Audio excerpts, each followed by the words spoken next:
नमस्कार, वंदे मातरम, जय हिंद, जय जोहार। स्वागत है आप सभी का आपके अपने YouTube channel CG job education. साथियों, छत्तीसगढ़ शिक्षक भर्ती 2025 की क्लासेस में आप सभी का स्वागत है। शिक्षक वर्ग 2 की क्लासेस आज से इस सेशन की शुरुआत हम कर रहे हैं। सामाजिक विज्ञान अध्ययन एवं शिक्षण शास्त्र कंटिन्यू क्लासेस चलेंगी, यूनिट वाइज क्लासेस चलेंगी, टॉपिक वाइज क्लासेस चलेंगी। शिक्षक पेपर 2 क्लासेस आज शुरू कर रहे हैं। साथ ही नए हैं चैनल से जुड़ेंगे, चैनल को सब्सक्राइब करेंगे। बिल्कुल फ्री बैच आपको अवेलेबल हो रही हैं। तो चलिए आज की सेशन की हम शुरुआत करते हैं। आज हम बात कर रहे हैं भारतीय समाज की, इंडियन सोसाइटी। भारत में देखिए, समाज की जब बात होती है तो हमारे देश में किस तरह के समाज हैं और अन्य राज्यों में या अन्य देश में किस तरह के समाज हैं। हम बात कर रहे हैं इंडियन सोसाइटी की। सोसाइटी की बात करें इसके पहले हमको समाज को समझना होगा कि आखिर समाज है क्या चीज़। तो देखिए, कार्य या क्रिया करना, कोई भी व्यक्ति है, कोई भी इंसान है, वह कुछ न कुछ कार्य करता है, कुछ न कुछ क्रिया करता है। और ये क्रिया किसके लिए करता है? वह समाज के लिए ही करता है। और व्यक्ति द्वारा किया गया कार्य, व्यक्ति द्वारा किया गया क्रिया व्यवहार कहलाता है।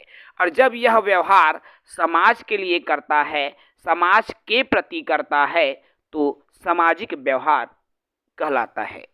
और जब सामाजिक व्यवहार बार बार होता है, अर्थात समाज के लोगों के साथ जब व्यवहार बार बार किया जाता है, अर्थात समाज के प्रति उनका एक उद्देश्य बन जाता है, और वही सामाजिक क्रिया कहलाता है।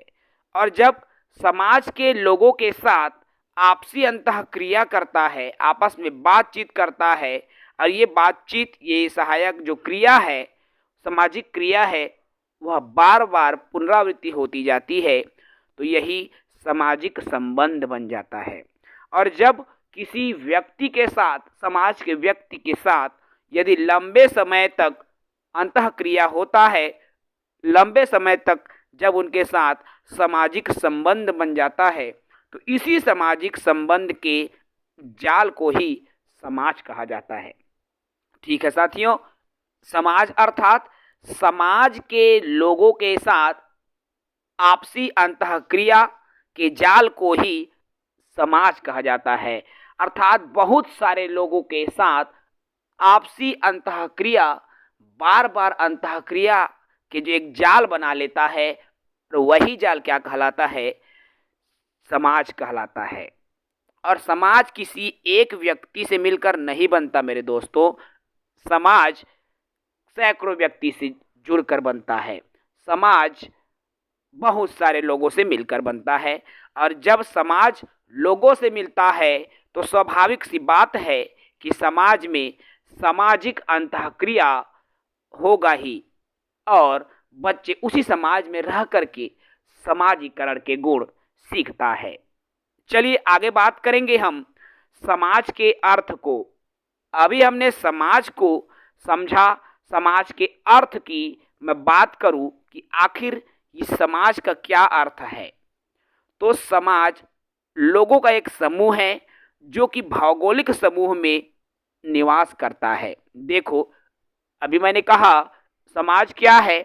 एक ऐसे समूह है जो कि किसी भौगोलिक क्षेत्र में निवास करता है, एक समूह के रूप में निवास करता है, एक निश्चित स्थान पर निवास करता है। और जिस निश्चित स्थान पर निवास करता है उसकी एक निश्चित संस्कृति होती है, उनमें एकता की भावना पाई जाती है।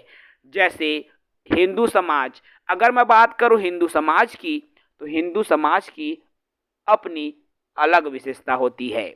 हिंदू समाज में पूजा पाठ के तौर तरीके अलग होते हैं। उसी तरह से ब्रह्म समाज, तो इनकी भी एक अलग तौर तरीके होते हैं।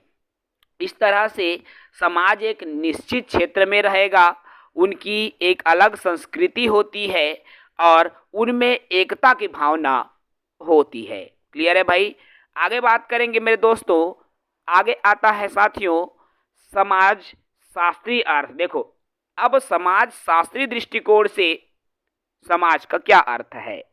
समाज शब्द का प्रयोग व्यक्तियों के मध्य पाए जाने वाले सामाजिक संबंधों के आधार पर निर्मित व्यवस्था के लिए किया जाता है। कहने का तात्पर्य है, ये जो समाज शब्द का प्रयोग है व्यक्ति के मध्य पाए जाने वाले सामाजिक संबंध, और सामाजिक संबंध किसमें पाया जाता है, तो आपके समाज में ही ये सामाजिक संबंध पाया जाता है। इसी संबंध के आधार पर जो व्यवस्था निर्मित किया जाता है वही क्या कहलाता है, समाज कहलाता है, और समाज के लिए ही ये व्यवस्था किया जाता है। आगे हम समाज की परिभाषा की जब बात कर ही रहे हैं, कुछ मनोवैज्ञानिकों ने समाज को अपने अपने तरीके से परिभाषित किया है। सर्वप्रथम मैं बात करूं मैकाइवर एवं पेज की, तो मैकाइवर एवं पेज ने कहा सामाजिक संबंधों के जाल को समाज कहते हैं। मैंने शुरुआत में ही इनकी परिभाषा आपको दी है। जब लोगों के बीच आपस में बातचीत होता है, आपस में अंतःक्रिया होता है और एक संबंध बना लेता है, और ये संबंध जब एक बहुत लोगों के बीच में होता है तो यही एक जाल का निर्माण करता है, और सामाजिक संबंधों के इसी जाल को क्या कहा जाता है, समाज कहा जाता है। जहाँ कहीं भी जीवन है वह समाज है। अर्थात मैकाइवर एवं पेज ने समाज को लेकर दो कथन कही है। दूसरी कथन उन्होंने कहा जहाँ कहीं भी जीवन है वहाँ पर समाज है। दूसरा मनोवैज्ञानिक है गिडिंग्स, और गिडिंग्स ने अपने तरीके से समाज को परिभाषित किया, और इन्होंने कहा कि समाज स्वयं एक संगठन है या संघ है। स्वाभाविक सी बात है, समाज तभी बनता है जब सैकड़ों लोग आपस में मिलते हैं, और जहां सैकड़ों लोग आपस में मिलेंगे वो एक संगठन की तरह होता है, एक संघ की तरह होता है। इसलिए गिडिंग्स ने समाज को ही संगठन का नाम, संघ का नाम दिया है। ड्यूटर ने भी अपने तरीके से समाज को परिभाषित किया, और ड्यूटर ने कहा कि समाज एक अमूर्त अवधारणा है। यहाँ अमूर्त शब्द क्या है मेरे दोस्तों, तो अमूर्त अर्थात जो चीज़ें हमको दिखाई नहीं देता, जो चीज़ें हमको दिखाई नहीं देता, अर्थात समाज एक ऐसी अवधारणा है जो हमको दिखाई नहीं देता, अर्थात उनके बीच के संबंध हमको दिखाई नहीं देता। ये कथन है ड्यूटर का। क्लियर है? आई होप ये समझ में आ रहा होगा। आगे हम बात करें समाज की विशेषता की, कि आखिर समाज की क्या विशेषता होती है। देखिए साथियों, समाज की एक एक करके मैं पॉइंट टू पॉइंट विशेषता बता रहा हूं। सर्वप्रथम आता है हमारा पारस्परिक जागरूकता। समाज के लोग जागरूक होते हैं, क्या सही क्या गलत उनको जागरूकता रहती है। समाज अमूर्त है, अर्थात हमको दिखाई नहीं देता, समाज के तौर तरीके हमको पता नहीं चलता, लेकिन समाज अमूर्त कहलाता है। समाज में समानता का भाव होता है, क्योंकि जिस समाज में हम रहते हैं वहाँ की संस्कृति समान होती है, सभी में समानता पाई जाती है। समाज में भिन्नताएं हैं। अब भिन्नताएं कैसे हैं? एक समाज में शिक्षा के क्षेत्र में भिन्नताएं हो सकती है, सोच के क्षेत्र में भिन्नताएं हो सकती है, रहन सहन में भिन्नताएं हो सकती है, साथ ही साथ आपके आर्थिक स्थिति में भी भिन्नताएं हो सकती है। इसके अलावा मेरे दोस्तों, सहयोग एवं संघर्ष की भावना भी आपको समाज में देखने को मिलता है।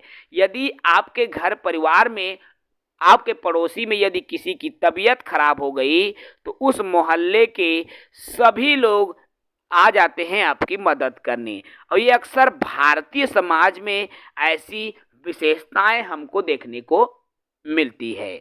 आगे बात करें पारस्परिक निर्भरता, एक दूसरे पर निर्भर रहते हैं।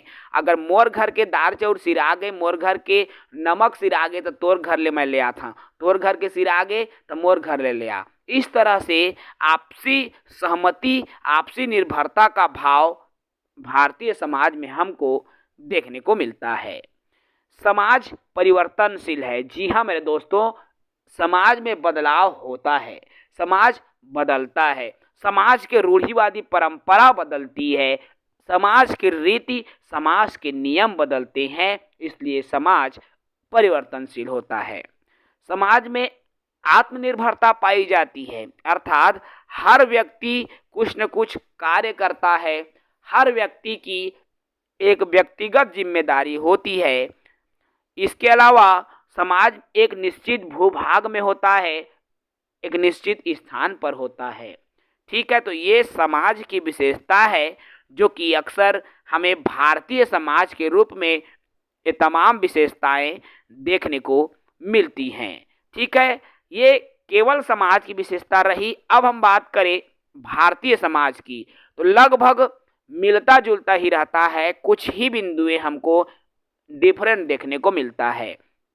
जैसे भारतीय समाज की जब बात आती है मेरे दोस्तों, तो इनमें प्राचीनता का गुण होता है, स्थायित्व का गुण होता है, सहिष्णुता, समन्वय का भाव होता है, अध्यात्मवाद ज़्यादा हमको देखने मिलती है। अध्यात्मवाद मतलब अब हिंदू समाज की बात कर लूँ तो पूजा पाठ, कीर्तन, भजन इत्यादि में ये समाज जो है हमको परिलक्षित होता है। धर्म प्रधान होता है, कहने का तात्पर्य है हिंदू धर्म है तो हिंदू धर्म है, प्रभु श्री राम जी को मानने वाले लोग मिलते हैं। अनुकूलनशील होता है, वर्णाश्रम की व्यवस्था और कर्म और पुनर्जन्म के सिद्धांत पर भारतीय समाज के लोग विश्वास करते हैं। ठीक है, सर्वांगीण विकास भारतीय समाज में होता है। इसके अलावा पुरुषार्थ का जो भाव है, जो पुरुषार्थ का भाव है वो हमें समाज में देखने को मिलता है। यही नहीं मेरे दोस्तों, समाज में ऋण उधार भी समाज के लोग, भारतीय समाज में अक्सर यही चीज़ें देखने को मिलता है, हमको कर्जदार बहुत रहते हैं। जी हाँ, इसके अलावा हवन, यज्ञ, सत्यनारायण की कथा, पूजन पाठ इत्यादि भारतीय समाज में हमको देखने को मिलते हैं। साथ ही साथ संस्कार की यदि मैं बात करूं तो इंडियन सोसाइटी में बहुत अच्छे संस्कार जो है बच्चों में दिए जाते हैं। जाति व्यवस्था का भी प्रावधान इंडियन सोसाइटी में हमको देखने को मिलता है। सबसे बड़ी बात है, भारतीय समाज में संयुक्त परिवार देखने को मिलता है। और संयुक्त परिवार क्या होता है मेरे दोस्तों, तो ऐसे परिवार जिसमें दो या दो से अधिक पीढ़ी के सदस्य एक साथ एक ही घर में एक ही छत के नीचे रहते हैं, उसको संयुक्त परिवार कहा जाता है। और भारतीय समाज में संयुक्त परिवार हमको देखने को ज़्यादा मिलता है। इसके अलावा विविधता में एकता की भावना भी भारतीय समाज में देखने को मिलती है। कहने का तात्पर्य है भिन्न भिन्न जाति के लोग एक समाज में विराजमान हैं, फिर भी वो एक साथ जुड़े हुए रहते हैं।